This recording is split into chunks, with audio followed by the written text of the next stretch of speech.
Hi, I'm Jen, and if you're new here, I'm delighted to meet you.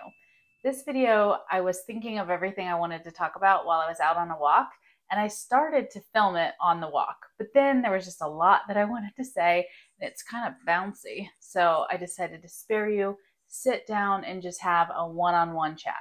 If you've been following my story for very long, you know that I was a carnivore for a year and a half, and it healed me from some really, really bad chronic autoimmune issues, specifically related to my skin. But losing weight on the diet never really came easy to me, that's for sure. In fact, I kind of slowly gained weight for the latter half of the year and a half that I was a carnivore, strict carnivore.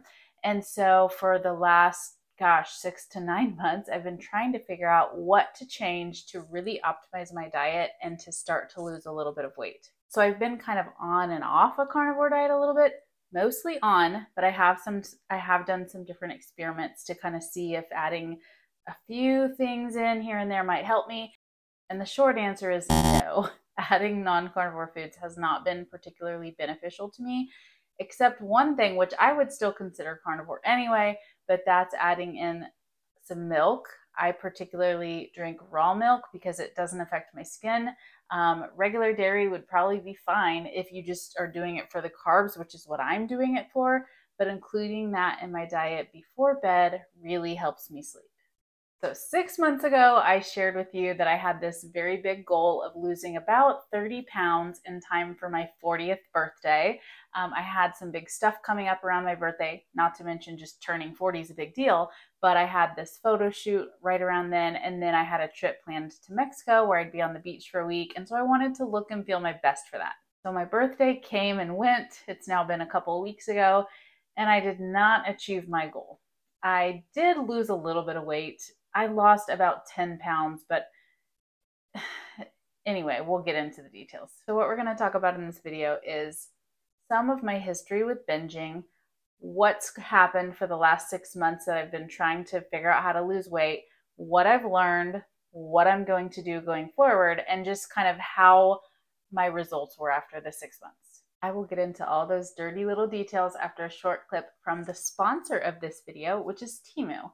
Temu is a company that offers all kinds of different products at a very deep discount. Think Amazon, but cheaper. I've recently specifically gotten several kitchen tools that I'm loving, and so I decided to team up with Temu to show you some of those products and let you know how you can open up your world and get some stuff from them too. Of all those kitchen items I mentioned ordering, one that I love in particular is this handmade forged Climatar knife. It's great for slicing, carving, and boning, which are all things that I do a lot as a carnivore. My boyfriend is making a brisket, so we decided to try it out for removing some of the fat. This brisket is still a teensy bit frozen, but this knife cuts through the fat like butter. And the blade is 8.5 inches, which is really great for a large piece of meat like this. Remember how I said that I love Temu because of their low prices? Well, this knife only costs $18.49. I also got these measuring spoons, which I'm weirdly obsessed with. They're stainless steel and magnetic, so they stick together without having to mess with that stupid plastic ring that most measuring spoons are on. They're dual-sided for liquid or dry ingredients, but the skinny side will also fit into the spice jars that are too small for the round end. Today I'm measuring out half a tablespoon of ghee to scramble some eggs in. And it comes with this leveler, which is really handy, and I can use it to scrape the ghee into the pan. These cost $5.09. The last thing I'll share today is something I got to replace these plastic utensils that I have been wanting to switch out for some time. I finally found a set of wooden cooking utensils that are beautiful and useful regardless of what I'm cooking. This entire set only costs $7.09. And look how beautifully this wooden spatula works with my scrambled eggs. I've always been a big Amazon shopper, but lately I've been using Temu instead. Why? Because the prices are simply fantastic on Temu and they have free shipping and returns just like Amazon. If this interests you, here's what you can do. Download the Temu app through the link that I'll leave for you in the description box. Through that link, you're going to get a $100 coupon bundle. If you already have the app, you can search my code and still get the $100 coupon bundle. I'll leave the code for you in the description. Here's what it will look like on your end if you search my code. The coupon bundle pops right up, easy peasy. Now they have a lot of stuff, and some of it's random, but if you dig around a little, you can find just about anything you could possibly want. Have a look. Just don't blame me if this becomes your new obsession too. Thank you so much, Temu, for sponsoring this video. And now back to our regularly scheduled programming. I mentioned the 6-month weight loss challenge that I set out on, and I documented a lot of that. So you're welcome to go back and watch those videos if you like. But basically, for the first 4.5 months, I kind of fumbled around trying different things from one month to another, learning a little, trying something new, learning something else, trying a little something different. But basically, I was losing 5 to 10 pounds at a time, and then I would go back to my old binging ways and I would gain weight back and I would feel terrible. Now, I first started binge eating when I was about 15 years old, which is when I first got this idea in my head that I needed to lose weight. And so I started dieting way too restrictively. Looking back, so many things went wrong regarding that situation. I didn't have proper supervision. I shouldn't have been dieting at all kinds of things, but we're here now. So now I'm trying to address it. But anyway, I started dieting. And so I would lose weight, a few pounds, because I wasn't even overweight, but I'd lose a few pounds, feel like a freaking supermodel, which is awesome in high school. You want to feel your best for sure. Everything is a huge deal in high school. And then I would just have a ravenous appetite and I would start binge eating. I think that's probably a lot of people's stories because that is a very, very common way for people to develop eating disorders, specifically binge eating. Now, for the 1.5 years that I was strict carnivore, I didn't binge once. I truly thought it was a miracle from God. I was cured. I just couldn't believe it. It was just the side effect I was never expecting to have from carnivore. Turns out, when I changed things up in my diet, I wasn't exactly cured. I guess maybe you could say I was in remission. And so it's kind of like, well, why wouldn't you just stick with a carnivore diet, you dummy? But I changed my ways from a strict carnivore diet for a reason. I was having a few struggles. One, I was gaining weight. Like I said, I slowly gained weight for a year out of the 1.5 years that I was carnivore, until the point that I was probably 10 to 15 pounds heavier than my normal weight. And I just, I didn't feel good about that. I also was having issues sleeping, but that's been addressed by the milk thing. So anyway, I just realized I think I can optimize this a little bit, make a couple of changes, and just lose weight. It'll be so easy. Well, not so much. It was only during about the last 6 weeks of my 6-month challenge that I finally started to make some lasting progress. And during that time, the main thing that I did, well, I was back to pretty much full carnivore, mostly carnivore is what I called it sometimes, but I was meal prepping all my food. So I would prep 5 to 7 days worth of food, 3 meals a day. So I had everything ready to go every week, and I would figure up all the macros and calories for the food one time a week, and then just eat that same food for the week. So there were lots of perks to that, and it really, really seemed to help. Now, when I say I was mostly carnivore, I was including some seasonings, and I was chewing gum, and I was doing flavored electrolyte drink mixes and like flavored LaCroix sparkly water kind of things, and sometimes some ingredients that aren't fully carnivore. So for example, like I might have made some enchiladas using egg white wraps for the shell and meat and cheese and stuff, but then using enchilada sauce, just choosing one that's clean and just has whole foods, but they're not carnivore. They're definitely plant. And that was pretty rare, but that was something I did from time to time. If you see Matt walking around back there, it's because he's making that brisket that we were just showing with the Temu knife. Cannot wait for that to be done. Now, I've posted several videos over the last couple months just of my meal prepping. So you can see exactly what I was eating, how I was making it, how I was prepping it all and getting it situated for the week and all that. And if you watch those videos, you can see the progression of how it was working. My face went from pretty round and puffy to slimmer and brighter. And I was feeling really good, except for one thing. I just never quite felt satisfied with the amount of food I was eating. Now, I don't know, maybe I'm just being a huge baby here, but I chose 1,800 calories with the suggestion of my friend Lily Kane, but also knowing that that would put me at a fairly good calorie deficit, enough to lose a couple pounds a week, but I thought it would still be enough to keep me satiated and on track and not feeling super deprived. It worked really well for a while, and I was really excited about it, feeling like I'm making a ton of traction, like I can just keep going, the sky's the limit with this, this is perfect. But I made a couple of mistakes. One of them was that at about the end of that 6-week mark, Matt and I, my boyfriend, we had guests in town. It was his parents. And I didn't want it to be like, okay, we're going to have a meal. Let me go grab my prepped food from the fridge. So my plan was to stay carnivore because most of what we prepped for them, what we cooked for them was meat and stuff and eggs and things like that. We'd grill or smoke something or have a big breakfast feast with eggs and sausage and that kind of thing. Or we'd go out to eat and I would just order something that was carnivore. So my plan was, okay, I'm going to eat with them, feel like I'm part of the group. I'm going to choose foods that are carnivore, and I'm going to try to keep my calories around 1,800, my typical for my meal prep days. But it's harder to do that in real time when you haven't been able to sit down and plan everything and measure it out, but I was just going to try to be flexible. One of the big roadblocks that I was faced with is that Matt's mom, hopefully my future mother-in-law, who is just lovely, I adore her. She makes a lot of delicious baked goods, okay? She's known for this. In fact, some of her grandkids call her Grandma Cookie. But anyway, so she brought her homemade cookies and banana bread and Chex Mix and all these kinds of delicious things because everyone loves that. Matt loves it. It's just the best. That's her thing. That's one way that she shows her love. Now, I did not eat any of that, but seeing it every time I opened the fridge, every time I walked to the counter, whatever, just seeing it, I just started having cravings and urges so bad.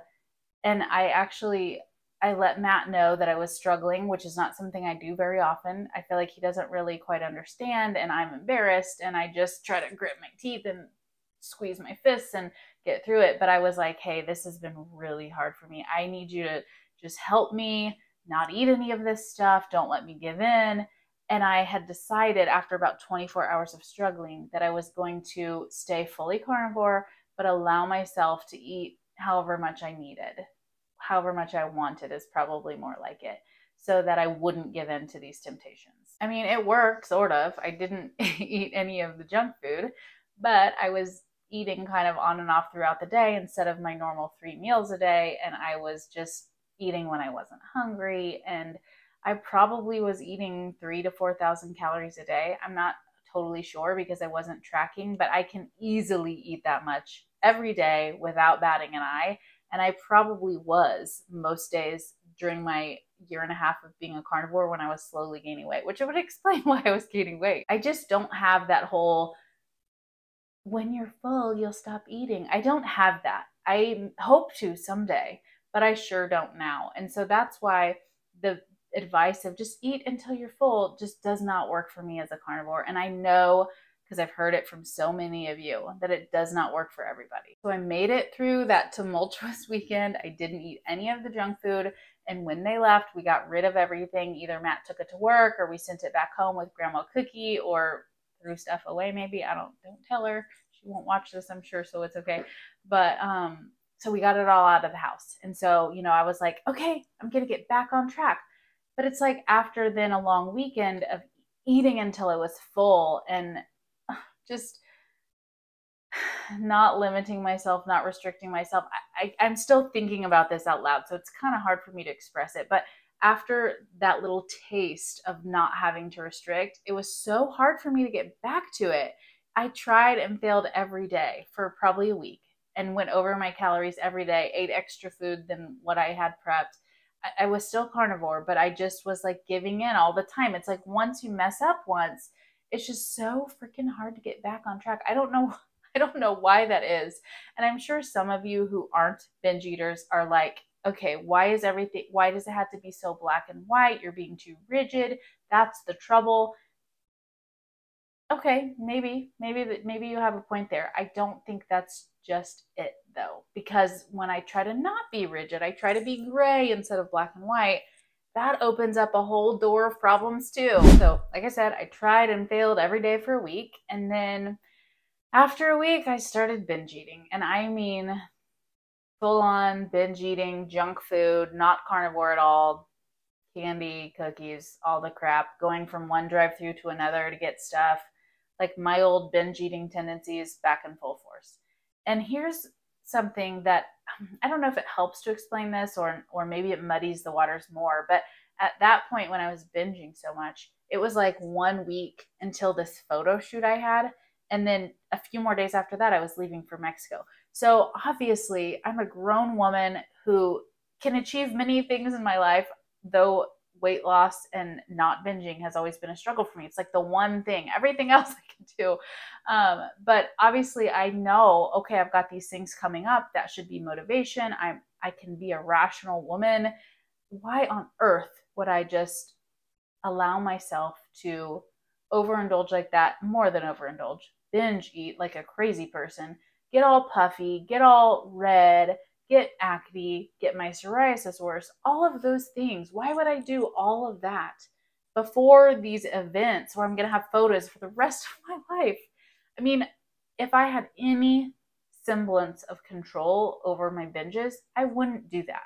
So I guess what I'm trying to express is just how out of control people get, I get at least, when I'm binging. Like, I cannot stop. It's like somebody needs to freaking lock me up and duct tape me to the wall. Now, the key I'm learning, it's not like I didn't already know this, but I'm feeling it in my bones, is the not getting started at all, because you do have control over that. Having an urge to binge doesn't make your hand go to your mouth, nor does it make you drive to Brahms, which is a really great ice cream place locally in the South. Anyway, doesn't make you drive there, order multiple ice cream things and eat them all in your car. You know, like, only your conscious brain can do that. So I'm not trying to take all the blame off of myself. I know I'm physically acting on these urges that maybe I can't help the urges, but I can help what I do about it. Okay, so we're going to get more into that in a little bit here. For the record, my photo shoot turned out fine and my vacation was lovely. But I will spend the rest of my life looking back at those photos and feeling like, oh, dang it, I wish I felt better in my skin in these photos, you know, or I just wish this one little bit of a thing looked better. And that's the how it looks is stupid, that I would really care a ton about that. But how I feel, that's important. I actually thought Matt was going to propose when we were in Mexico, and I'm kind of glad he didn't. I mean, I'm bummed he didn't, but I'm also kind of glad I didn't, because my memory of our proposal or any photos that I would have had, I would look back on them for my whole life and think, oh, I just binged like a week before that. I was so puffy and I was just feeling crappy. And I guess that's a blessing in disguise that he didn't do it. Let me just say that sharing all of these details is really horrible. I hate it. I hate talking about it. I hate opening up about it. I hate talking to Matt about it, which I have been doing a little bit more recently. I don't know if it's helpful or not. Maybe it's helpful to him because he's learning to understand it a little bit more. But even just making a video about it, I freaking hate it. But I also am aware that this is probably the only way out. Keeping it hidden is how to keep it alive. And so this is helpful for me, therapeutic for me, something I can look back on later, but also from my conversations with many of you, I know that it is helpful. And so here I am. So if you feel like you're the only one, because I hear so many people say that, you are not. I'm not the only second one either. There's so many people struggling with stuff like this, on a carnivore diet, not on a carnivore diet. It's embarrassing. It's difficult to understand. So people don't talk about it, but it's a big problem. And it's definitely worse by the fact that all of this food we have access to is so addictive. It's so easy to get. But also, again, I think the biggest mistake I ever made was trying to diet when I was 15 years old. That started this whole cascade of events. The problem is that when you're dieting, especially at such a young age, your brain is not fully formed yet, especially the thinking portion, the advanced portion of your brain.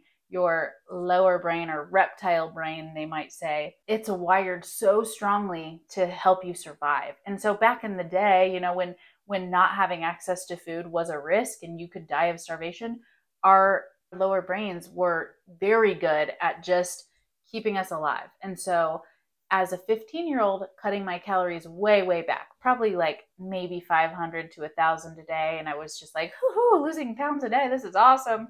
Within 2 days, I was at my goal weight. But my body, my brain was like, girl, you are going to starve to death. Give me all the urges. And then, of course, the things that are highly palatable, full of sugar, full of fat. Not that fat's bad, okay? Don't get me wrong here. But the things that are super caloric, and very tasty. I mean, that's what my brain would send me off to eat so I could hurry up and gain some weight, store some fat for the next time there was no food available.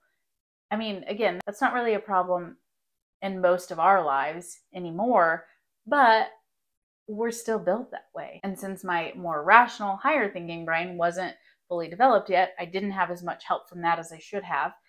And, I was just so susceptible to developing these terrible, bad habits that are ingrained for life because of how, when you give into a binge, for example, you just get this surge of dopamine and serotonin, and, your brain learns to recognize that reward. So you spend your life seeking it.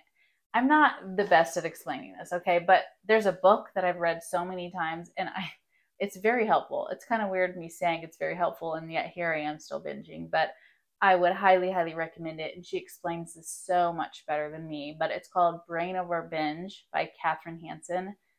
Check it out for sure. So after that short bit of time at age 15, where my primitive brain was really ruling me and causing me to binge, but then I would choose to restrict so I could lose weight, and then my primitive brain would make me binge. It was just this nonstop cycle of restriction and binging for 20 plus years, basically until I became carnivore.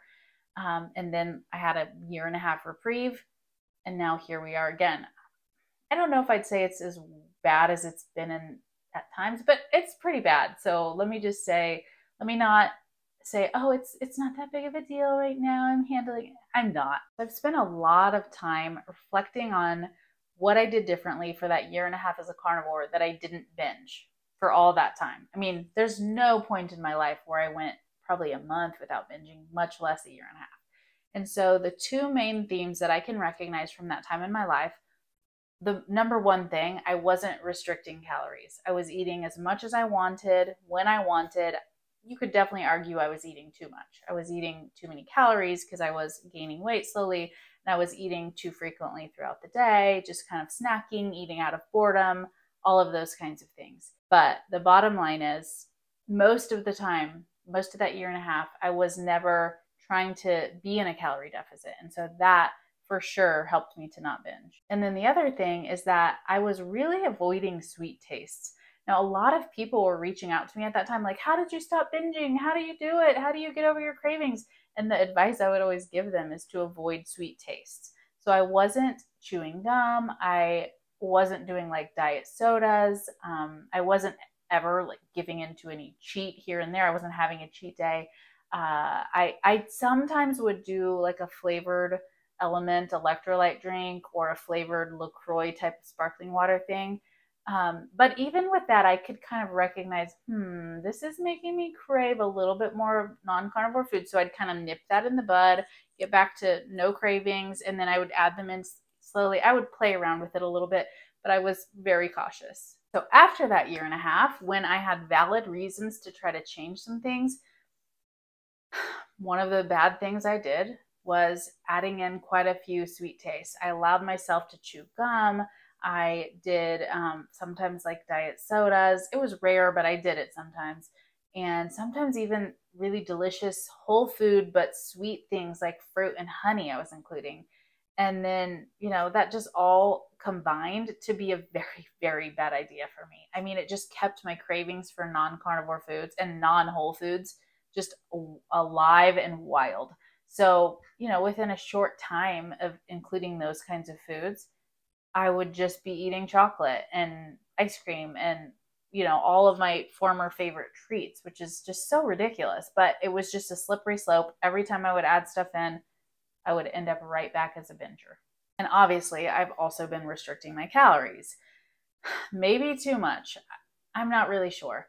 But that combination, having non-carnivore foods, but specifically sweet tasting foods. Like, for example, I was doing this chocolate protein shake a lot with this prime protein, which is really good and clean, and I'd recommend it. But it would have the protein and avocado and milk, and it was so good, but it was like eating chocolate ice cream. So I'd have that every day. For a week or so, I'd be fine, and I'd just look forward to that. But then it would be like, ooh, what else can I eat? And then I'm like stuffing chocolate chips down my throat. I was also just becoming addicted to things like gum. You know, I'd go through a whole pack a day, chew a piece, get the flavor out, chew a piece. I mean, it's like a smoker, just nonstop smoking cigarettes, only I was doing that with chewing gum. Now, let's talk a little bit about how I'm using this as a learning experience, my plan going forward, and what I plan to do with all these failures, but all this information. So I already know from my experience that being carnivore eventually helps me to stop binge eating. It makes my cravings go away. I don't have these urges to binge anymore. But the problem is I have to stop cheating. That used to be so easy. Like when people would say, it's too hard, I can't stop cheating. Like, no, just do it. That's what I would say. And now it's me. Now I'm having such a hard time.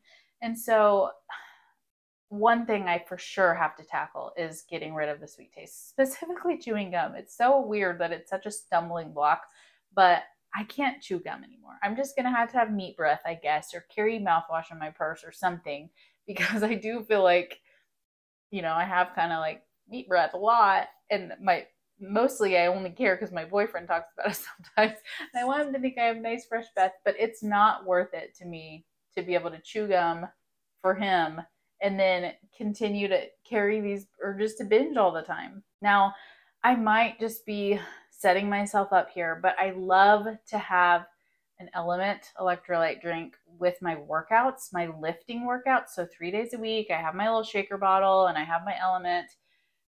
So for now, I'm going to keep that in. That will be the only sweet flavored thing I have. I don't usually find myself like, ooh, I need to have another Element. You know, I don't have 4, 5, 6 a day. So I think I'll be okay. But if I have my drink at the gym, then I come home and I'm like, ooh, what about adding some bacon to my already prepped breakfast? That's the first sign for me. I need to not do that, because then that turns into, ooh, what about going to Starbucks and getting a marshmallow dream bar? I mean, I know the path that it leads down. So I can't take those first innocent steps. And so what I will do, what I'm promising myself and you, is that if it gets to the point where it's like, well, crap, I'm having extra carnivore food because I'm having these cravings, no more flavored Element for my workouts. I'll just have to do ice water. But other than that, no sweet tastes for me. Now, the thing that I'm concerned about, and probably rightfully so, is that I'm still wanting to restrict my calories enough that I can lose some weight. And I just spent all this time saying the sweet taste and the calorie restriction is what is causing me to binge. I'm sure of it. So I'm definitely getting rid of the sweet taste thing pretty much. But I'm not ready to give up on the calorie restriction yet, because I really do want to achieve my ideal body weight on a carnivore diet. The carnivore diet is definitely how I feel my best as far as my chronic health issues, my mental health. Well, unless I'm binging, that's not very good mental health.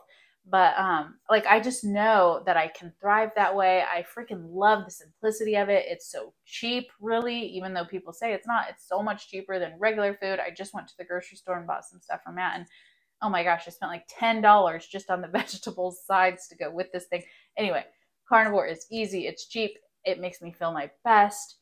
As long as I can sleep by having some milk, then I'm not ready to give up. I want to keep doing it and figure out how to lose weight. Now, I recognize I might be wrong, and you might be yelling at your phone or your computer right now, like, come on, dummy, listen to what you're saying. But I still think I can do this. I think with the proper tweaks, I can do this. And so my plan is to do basically another weight loss challenge for myself. I'm not going to put a timeline on it. I don't know if it's going to be 90 days or 6 months or whatever, but I'm going to use all of these things that I've learned and actually employ them. And instead of like throwing stuff at the wall just to see what sticks, which is basically what I did at the beginning of my last 6-month challenge. I was just trying things, and then the next month it was something different. I think it was not until month 3 that I was back to carnivore. And so this time, based on all of this feedback that I've gathered for myself and that I'm sharing with you, I'm going to have a little bit more specific plan and recognize when I start to veer, get myself back on track before I'm like already on the wrong path, and then go way down in the depths of despair. And one important thing here is everything that I'm going to do to try to lose weight is something that I can see myself doing indefinitely. I see lots of people in the carnivore space and out of it, doing things to lose weight, but not things that they're probably going to do for very long. And I certainly don't want to do them. So for example, like a 3-day sardine fast, or 2-a-day workouts, or training for a marathon, or like a 36-hour fast 3 days a week, or whatever. I'm not going to, first of all, I don't want to do any of those things. And I'm certainly not going to keep them up. And so I don't want to lose weight and then not be able to stick to the thing that helped me to lose weight, because then I know I'm going to gain it back. So everything that I'm going to do is something that I've really kind of put through the test for myself of, can I do this for years, decades, my whole life? And I believe the answer is yes. I actually have kind of a written outline here, so I'm going to look at my paper so I can kind of tell you exactly what I want to do. So this is going to be kind of a basic outline. In a future video, I will give you a lot more details, but for today, in general, this is what I'm going to do. I'm going to stay carnivore, but I'm really focusing on eliminating any sweet taste, specifically chewing gum, but even like flavored fizzy waters and stuff. I can just do plain water or like plain fizzy water. I don't need to take the risk with like an orange LaCroix. So I'm going to take that out. And then I'm going to continue meal prepping weekly, but I'm going to increase my calories a little bit. I was doing about 1,800, which I think is probably fine for a general woman my size, my age, my activity level. But for me, with my history with binging, I think it's a little bit too low. So I'm going to bump up the calories to about 2,000, maybe even a bit higher, maybe like 2,200, to allow myself to feel a little bit more satiated with my meals and still be in a slight deficit, but not enough, I hope, for my body to be like, whoa, whoa, whoa, you're going to starve to death. I'm going to continue lifting weights. I currently do that 3 times a week, sometimes 4. And I'm like hardcore killing it in the gym. Super heavy weights. I'm actually working with an online trainer, which has been super awesome. I just started that like a month ago, and I will share more details of that with you soon. But that's been really great, and that's something I plan to keep up. And then something new I'm going to add is making sure that I get at least 10,000 steps a day. I know that seems like a little thing, and I personally don't think that, I won't say most people, but me at least, I don't think that I can achieve my body composition goals just from walking. However, walking as an adjunct to all the weightlifting, I think is fantastic. Not only does it get me outside, fresh air, mental health benefits, being a little bit more active, it does burn a few calories, keeps me busy. Let's say I walk for an hour, that's an hour I'm not sitting on the couch thinking about marshmallow dream bars.